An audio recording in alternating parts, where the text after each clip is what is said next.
Maka kembali lagi bersama kami di Liga Finansial. Ini kita akan melihat apa yang bisa kami temukan di saham DSNG atau Dharma Satya Nusantara Tbk. Nah, di sini ini ada disebutkan juga untuk direktur utamanya ada Adrianto Utomo, kemudian ada direkturnya yaitu Jenti. Untuk alamat kantor mereka ada di Jakarta ya. Tepatnya di Jalan Pulau Ayung di kawasan industri Pulau Gadung. Nah, ini kita lihat di sini, ini laporan keuangan seharusnya saham DSNG ini cukup bagus ya. Karena kemarin kami sudah pernah review, tapi kita lihat dulu kinerja itu sekarang gimana. Karena ini perusahaan ini kan dia bergerak di bidang kelapa sawit ya. Nah, kelapa sawit setahu kami akhir-akhir ini penjualnya ada yang sedikit menurun. Untuk laporan keuangan kali ini nilainya itu dia jutaan. Nilai jutaan tapi bentuknya itu rupiah. Kas dan setara kas kita lihat dulu. Nah, dari 300-an miliaran sekarang menjadi 400-an miliaran. Berarti dia ada peningkatan, persediaan pun meningkat dari 1,1 triliunan sekarang menjadi 1,3 triliunan ya. Berarti kurang lebih meningkat sekitar 200-an miliaran nih. Paling 100-an miliaran ya, 190-an mungkin. Nah, ini ada total aset lancarnya, dia pun meningkat juga. Kalau kita lihat di sini, ini aset biologis dia pun meningkat ya. Dimana terdapat peningkatan kurang lebih 50 miliaran. Tadi untuk yang persediaan kurang lebih 200-an miliaran. Sekarang yang ini dia meningkat kurang lebih sekitar 50 miliaran. Nah, ini semua rata-rata meningkat ya. Nah, ini untuk yang total asetnya. Dari 16,1 triliunan sekarang menjadi 17,4 triliunan. Berarti dia kurang lebih meningkat sekitar 1,2 hingga 1,3 triliunan. Ini cukup bagus menurut kami. Ini bahkan kalau kita lihat di sini, ini hutangnya kita lihat dulu. Hutangnya jangka pendek, hutang jangka pendek dia menurun. Yang untuk utang jangka pendek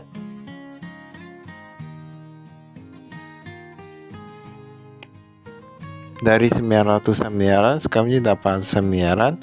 Untuk total hutangnya kita lihat sendiri dia mengalami peningkatannya, dimana dari 7,2 triliunan menjadi 7,8 triliunan. Nah, dia meningkat kurang lebih sekitar 600 miliaran. Mengapa itu bisa terjadi? Karena peningkatannya itu disebabkan karena peningkatan dari hutang jangka panjang. Nah, hutang jangka panjang dia meningkat, jadi dia otomatis meningkat. Ini total ekuitasnya. Nah, ekuitasnya dia dari 8,8 menjadi 9,5. Berarti kurang lebih meningkat 700 miliarannya. Nah, tetapi kalau kita di sini ini semua rata-rata mengalami peningkatan sih cukup bagus. Penjualannya, penjualan dari 6,5 menjadi 7,1, berarti penjualannya meningkat. Bahan pokok oke, otomatis meningkat ya. Di sini kalau kita lihat sebenarnya bahan penjual sama bahan umumnya itu dia meningkat tapi gak gitu banyak ya, masih oke-oke aja. Ini labanya ini dia meningkat nih dari 500-an miliaran sekarang menjadi 800-an miliaran. Berarti dia meningkat kurang lebih sekitar 300-an miliaran. Kemudian ditambah lagi dengan persediaan yang meningkat, aset biologisnya meningkat, berarti semua memang dia sebenarnya bisa meningkat lebih banyak ya. Ini penerimaan, ini penerimaan kas, pembayaran pemasok, pemasok bahkan meningkat kurang lebih sekitar 40-an miliaran. Nah, ini kepala karyawan juga, jadi dia semua rata-rata meningkat. Oke, cukup bagus.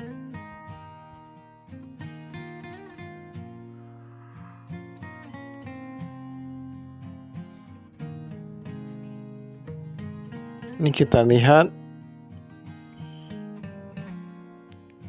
seluruh utang obligasi untuk melunasi pinjaman.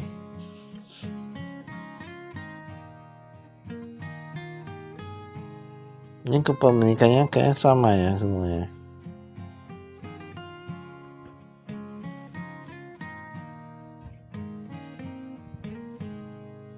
Oh, ini ada yang sedikit mengalami peningkatan nih, seperti Citra Harapan, Inti Gemilang. Ini ada Dharma Langgeng Lestari. dia pun mengalami peningkatannya. Dari awalnya gak ada, sekarang punya 99%-an. Ini cukup bagus ya ini menurut kami ya.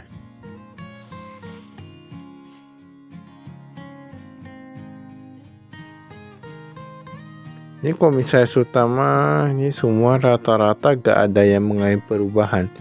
Berarti semua loyal ya kepada perusahaannya.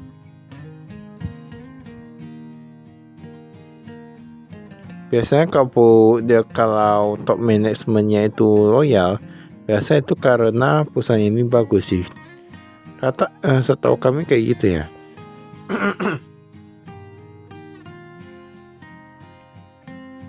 Kecuali ada kepentingan pribadi. Di sini karyawannya kita lihat ini agak sedikit berkurang ya. Dari 20 ribuan sekarang menjadi 19 ribuan.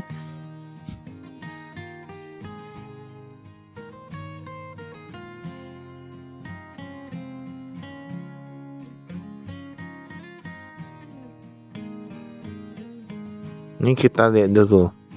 Ini kasnya Kas TV Bank pihak ketiga nih, kasnya ini dia yang di tangan itu dia sekitar 4 miliaran. Dari 2 miliaran menjadi 4 miliaran, kemudian yang di bank dia berkurang. Mereka paling banyak taruh di bank Permata ya, tapi itu dia meningkat sedikit. Kemudian untuk beberapa dia berkurang ya untuk bank-bank lainnya. US dollar, wah ini meningkat cukup banyak, tapi mereka taruh di Bank Sentral Asia. Nah, 100 miliaran, dari 46 miliaran jadi 100 miliaran.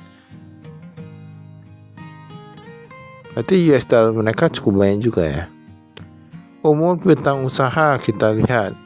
Nah, ini katanya pihak ketiga nih. Nah, soal kayaknya pihak ketiga di sini ya dikatakan. Lebih dari 3 bulan, dari 30 miliaran menjadi 20 miliaran. Nah, ini kan berarti cukup bagus ini ya.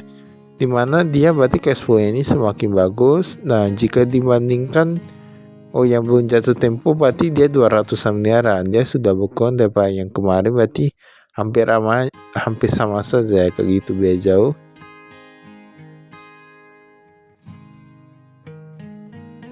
Berutang lain-lain pihak ketiga. Nah, yang karyawannya ini meningkat. Jadi banyak kita gak bisa bilang juga. Banyak kayak ini dia meningkat berarti karena apa, gajinya dikit, gak bisa bilang kayak gitu juga. Karena ini di perkebunan kelapa sawit, setahu kami perkebunan kelapa sawit itu gajinya tinggi. Kecuali yang dia kerja di kebun dan dan dia jabatannya paling rendah atau gimana gitu ya. Persediaan kita lihat memang meningkat. Ini uang muka pembelian lahan. Nah, ada lagi nih sekitar 300-an miliaran. Ini perusahaannya menurut kami cukup bagus ya. Pada bulan Maret 2024 menambah kepemilikan. Nah, terus menambah mereka. Jadi sebenarnya kalau kita bilang kalau penambahan hutangnya itu walaupun lebih banyak daripada penambahan ekuitasnya, nah itu bukan berarti perusahaannya kurang bagus. Kita pun lihat juga dia pakai uangnya itu untuk produktif atau enggak. Kalau enggak produktif untuk foya-foya itu baru kurang bagus. Dan kalau misalnya menghasilkan lebih banyak lagi itu berarti cukup bagus ya. Asal perusahaannya berani mengambil resiko aja. Ini kalau kita lihat di sini, ini saldo bersih tanam menghasilkan. Semua rata-rata di Kalimantan nih ya. Tapi yang meningkat di sini ini hanya di Kalimantan Barat. Sedangkan yang timur dan tengah dia sudah mulai berkurang. Nah, berarti Kalimantan Barat lebih apa ya? Tapi kami ini hasil tetapnya bisa dari sini.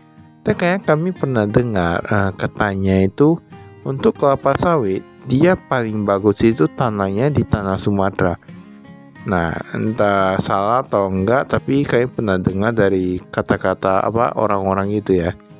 Dia tanah Sumatera buahnya itu dia lebih besar dan minyaknya itu lebih ada ya. Saya nggak tahu juga ya, karena itu tergantung dari perawatan juga. Perawatan dan pupuk lah ya. Jadi kelapa sawit itu yang penting bukan besarnya, dia kandungan minyaknya di dalamnya itu. dan dia itu banyak kandungan airnya itu dia banyak gak. Ini tambahan kita lihat di sini. Utang usaha kita lihat. Utang usaha pihak ketiga, pihak bereaksi. Nah ini sebenarnya menurut kami ini yang perusahaan ini pihak bereaksinya dikit loh. Nah ini cukup bagus sih menurut kami.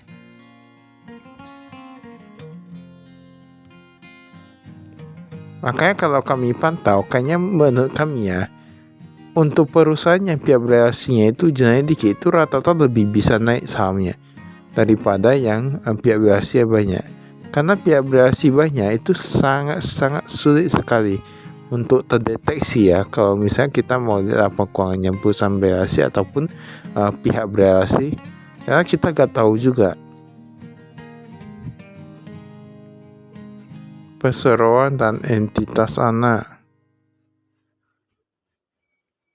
imbalan kerja,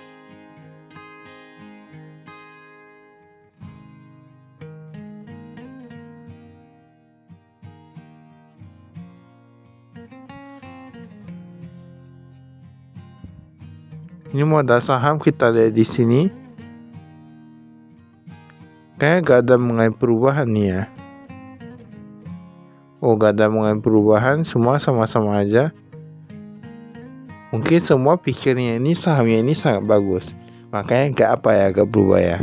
Tapi gak bisa dibilang juga, saya gak tambah juga. Terkadang mereka gak tambah karena mereka biasanya liquid juga ya. Ini penjualan kita lihat yang lokal ini dia meningkat, yang ekspor dia meningkat, semua rata-rata meningkat. Walaupun yang lokal masih menguasai sebagian besar penjualan ya, kita lihat di sini. Ini penjualannya ini ada dikatakan yang melebihi 10%. Ada Sinarmas Agro Resources and Technology, ada Wilmar, nah ada PT Kutasi ini. Bahan pokok penjualan kita lihat nih pemakaian bahan baku. Ini ada juga pembelian barang jadi. Beban penjualan kita lihat paling tinggi mereka dikarenakan gudang dan pengangkutan. Nah itu paling tinggi. Kemudian kompensasi karyawan dia meningkat juga. Ini gak gitu beda jauh sih, cukup bagus.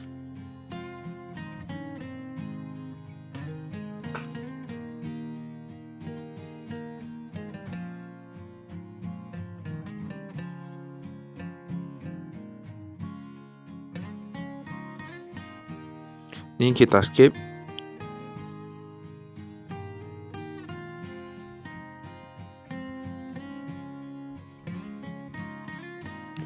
Ini informasi segmennya ya, kita lihat di sini. Ini ada industri minyak kelapa sawit, ada produk perkayuan, ada energi terbarukan. Jadi yang paling banyak tetap kelapa sawit, kemudian ada produk kayu itu sebesar 800-an miliaran penjualnya ya. Kemudian ada energi terbarukan 100-an miliaran. Ini kita lihat yang tahun lalu. Nah ini berarti yang energi terbarukan dia baru-baru aja ya. Bahkan kalau kita lihat ini penjualan semua total meningkat sih. Nah industri produk perkayuan bahkan dia meningkat juga. Nah mereka dapatnya di sana.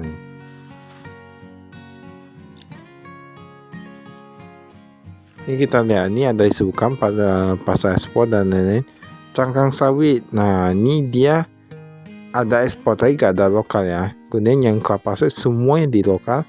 Industri produk kayu dia lebih banyak ekspor juga. Berarti di sini kita bisa lihat cangkang sawit dan industri produk kayu itu lebih diminati di ekspor daripada yang di sini ya.